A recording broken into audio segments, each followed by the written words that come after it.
Good morning साथियों, नमस्कार। कैसे हैं आप सब लोग? उम्मीद करता हूं आप लोग अच्छे होंगे। तो आज जो हम लोग ट्रेनिंग देखने वाले हैं वो है आज सेफ्टी का जो है वो ट्रेनिंग है हमारा, और उसका जो आज का जो टॉपिक है वो स्कैफोल्डिंग सेफ्टी ट्रेनिंग है। तो आज की इस सेफ्टी ट्रेनिंग में स्कैफोल्डिंग यानी कि जो मचान जो भाड़ा बोलते हैं, ठीक है, उसको हम विस्तार से सीखेंगे। सो आप लोग मोबाइल फोन जो है स्विच ऑफ कर लीजिए, ठीक है। स्कैफोल्डिंग क्या है? निर्माण कार्य में ऊंचाई पर काम करने के लिए उपयोग किया जाता है, ये तो सभी जानते हैं।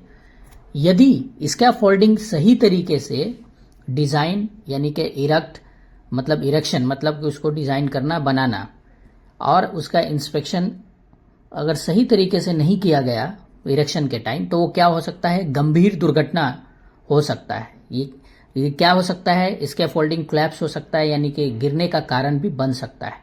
इसके लिए स्कैफोल्डिंग को समझना हर वर्कर, सुपरवाइजर, इंजीनियर और सभी के लिए बहुत ज़रूरी है। समझ गए? तो सबसे पहले बात करते हैं कि स्कैफोल्डिंग क्या होता है। तो स्कैफोल्डिंग एक टेम्पोररी प्लेटफॉर्म है, यानी कि अस्थाई, जो कि इसके प्लेटफॉर्म है, एक अस्थाई है। उसे हम क्या कर सकते हैं? काम के बाद उसे हम वापस निकाल सकते हैं, जिसका उपयोग क्या करते हैं? यानी कि वर्कर को, यानी कामगारों को और सामग्री यानी मटेरियल को सहारा देने के लिए और निर्माण स्तर पर सुरक्षित तरीके से काम करने के लिए स्कैफोल्डिंग बनाया जाता है। चलिए अब आगे बात करते हैं कि स्कैफोल्डिंग के प्रकार यानी कि टाइप्स ऑफ स्कैफोल्डिंग में क्या क्या चीज़ें आती हैं। तो सिंगल स्कैफोल्डिंग होता है, डबल स्कैफोल्डिंग होता है, कंटिलीवर होता है, सस्पेंडेड स्कैफोल्डिंग होता है, ट्रस्टल स्कैफोल्डिंग होता है, स्टील स्कैफोल्डिंग होता है, उसके बाद आपका पैटेंट स्कैफोल्डिंग होता है एंड मोबाइल स्कैफोल्डिंग होता है, ठीक है ना। तो ये हो गया आपका टाइप्स ऑफ स्कैफोल्डिंग। अब इसमें जानेंगे कि इसके मुख्य कंपोनेंट्स यानी कि क्या क्या होते हैं स्कैफोल्डिंग के कंपोनेंट्स, ठीक है। तो इसमें जो मुख्य कंपोनेंट्स होते हैं वो आपका होता है sole plate, base plate, standards, ledger, उसके बाद कीकर लिफ्ट, बेस लिफ्ट, उसके बाद और एक आपका होता है transoms, bracing, pipe, toe board, top rail, mid rail, है ना, self closing drop bar, false upright, ladder, scaffolding tag status, ठीक है ना। उसमें और चीजें होती है जैसे कि pulley, rope, lifting bag, barricading, clamps, coupler, ये सारी चीजें आती है उसके कंपोनेंट्स के अंदर। अब कपलर क्या होता है वो हम देखेंगे। कपलर स्कैफोल्डिंग का सबसे महत्वपूर्ण हिस्सा होता है साथियों। इसका उपयोग एक पाइप को दूसरे पाइप से जोड़ने के लिए किया जाता है। तो कपलर के जो प्रकार होते हैं आप उसके बारे में समझिए। कपलर के प्रकार और उसका जो कैपेसिटी है वो आपको मैं बताता हूँ। इसमें जो आता है कपलर में डबल कपलर आता है, यानी कि राइट एंगल कपलर होता है, वो 610 केजी होता है, ठीक है। और एक होता है स्वेबल कपलर, ठीक है ना, उसमें होता है 610 केजी कैपेसिटी। स्लीव कपलर यानी कि बॉक्स टाइप का होता है कपलर, उसका होता है वो आपका 5 यानी कि 550 केजी। और लैडर कपलर होता है 550 केजी कैपेसिटी। और एक आता है प्लैंक कपलर 565 केजी का। और उसके बाद आता है गर्डर बीम कपलर यानी कि 300 KG. Putlog single coupler 65 KG. उसी तरीके से इसमें आता है ज्वाइंट पिन। ज्वाइंट पिन जानते हैं, ज्वाइंट पिन होता है दो पाइप जोड़ने के लिए किया जाता है, ठीक है ना। तो ये बात हो गई आपकी कपलर की। अब इसके अंदर बात करते हैं स्कैफोल्डिंग की प्रिकॉशंस यानी कि सावधानियां क्या क्या हमें देखनी है, ठीक है ना। तो इसमें क्या होता है, फॉल प्रोटेक्शन का उपयोग किया जाता है। किसके द्वारा? गार्ड रेल लगा के, top rail, mid rail, toe board, है ना।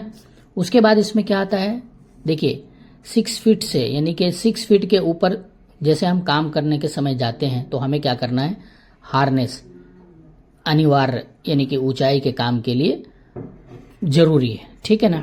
इसमें आता है क्लैम्प जो होता है अच्छी क्वालिटी और प्रॉपरली टाइट हो, पाइप्स और क्लैम्प में रस्ट ना हो, जंग ना लगा हो, ये सारी चीजें हम लोगों को ध्यान देना है। और इसमें देखिए अभी नेक्स्ट बात करेंगे स्कैफोल्ड से होने वाली हजार्ड्स यानी कि खतरे। हजार्ड क्या है? खतरा।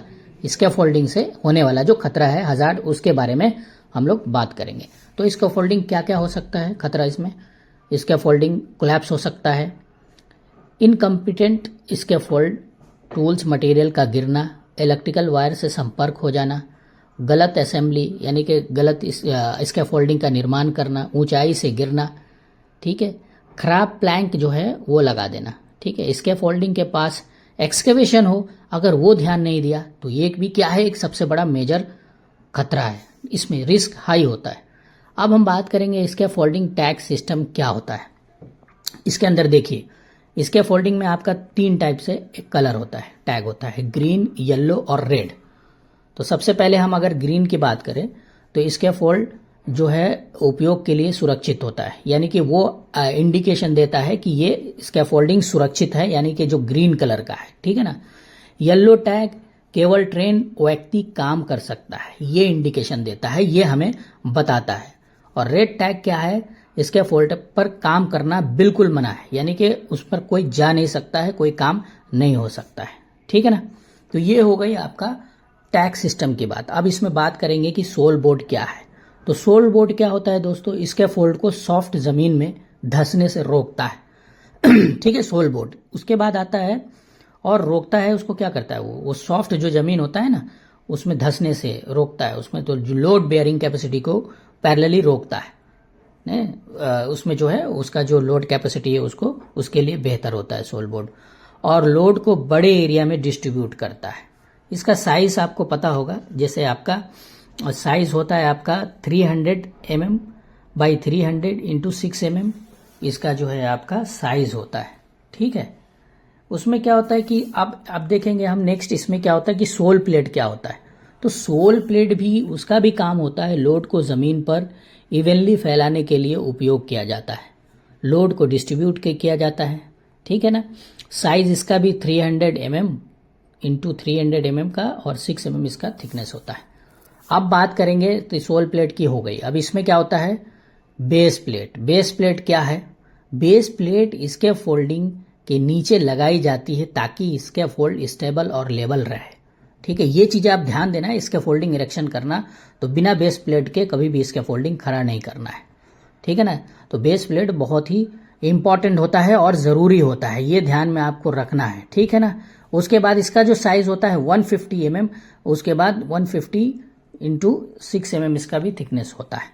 अब स्टैंडर्ड्स क्या होता है, ठीक है। वो स्टैंडर्ड से वर्टिकल पाइप होता है, जो आप देखते होंगे इसके फोल्डिंग में वर्टिकल पाइप होता है, जो इसके फोल्डिंग को पूरा वजन बेस प्लेट तक डिस्ट्रीब्यूट करता है, यानी कि पहुंचाता है, स्टैंडर्ड बोलते हैं उसको, ठीक है। उसके बाद लेजर क्या होता है, लेजर इसके फोल्ड के हॉरिजेंटल पाइप होते हैं जो लंबाई में चलते हैं, आपने देखा होगा, जो हॉरिजेंटली लगा होता है, वर्टिकल के साथ कनेक्ट होता है, वो उसे लेजर बोलते हैं ट्रांसम्स क्या होता है, ट्रांसम्स जो होता है वो हॉरिजेंटल पाइप होते हैं जो प्लैंक को सपोर्ट करते हैं, ओके ना। अब ब्रेसिंग क्या होता है वो जान लीजिए। इसमें ब्रेसिंग इसके फोल्ड को स्ट्रांग और स्टेबल रखने के लिए लगाई जाती है। तो ब्रेसिंग के कुछ प्रकार होते हैं।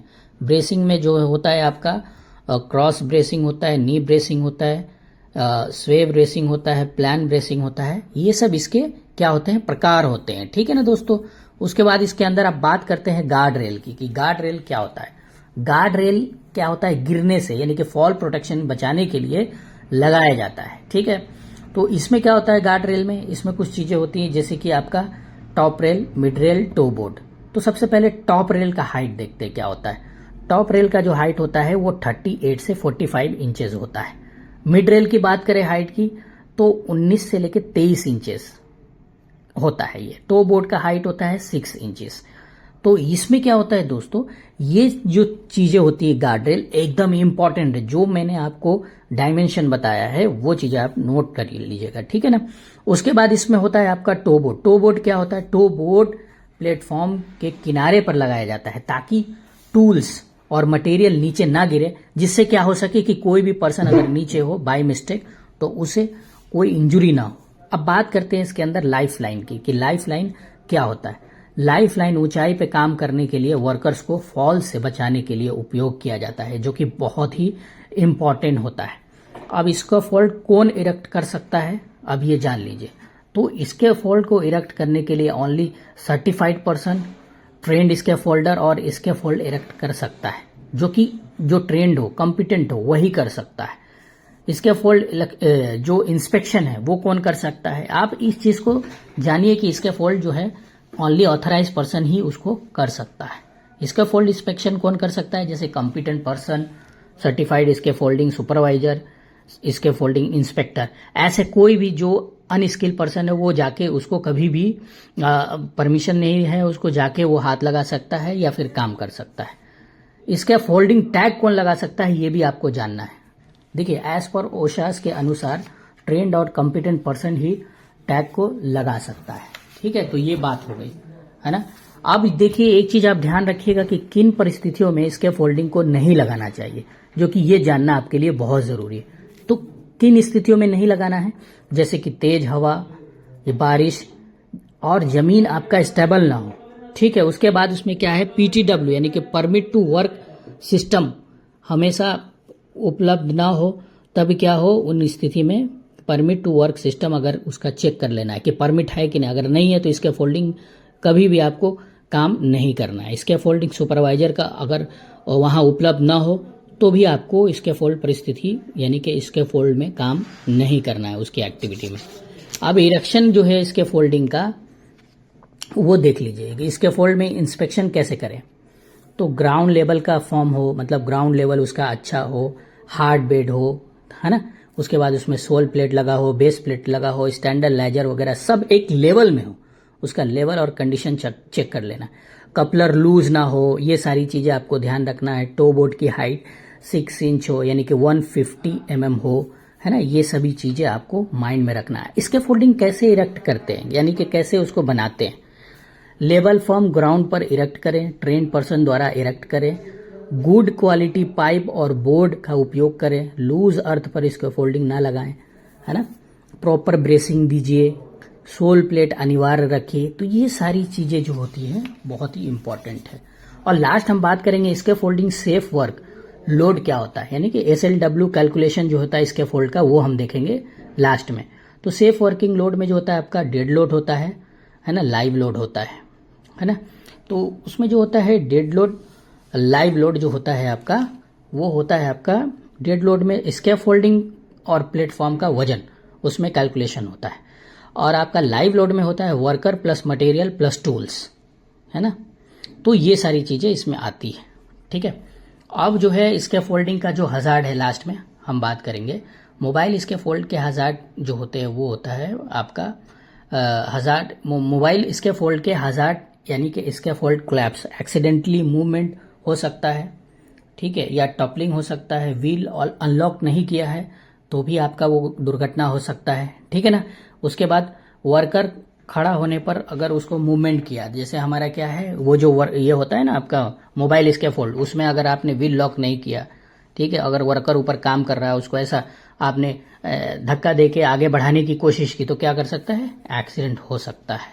ठीक है, चलिए तो अब लास्ट में हम बात करेंगे मोबाइल स्केपल की प्रिकॉशंस। ठीक है, आपका ग्रीन टैग चेक करें, वर्कर्स खड़ा होने से पहले इसके फोल्डिंग मूवमेंट ना करें, ठीक है, व्हील्स अनलॉक करके ही मूव करें, ओवर रीचिंग ना करें। और लास्ट में जो है आपका मैक्सिमम विंड स्पीड जो इसके फोल्डिंग की होनी चाहिए, ठीक है, 25 mph यानी कि माइल्स पर आवर अगर हो तो मैक्सिमम इसके ऊपर गया तो काम बंद कर देना है। ठीक है, तो साथियों बस आज के लिए इतना ही। ठीक है, तो चलिए धन्यवाद, थैंक यू, ओके।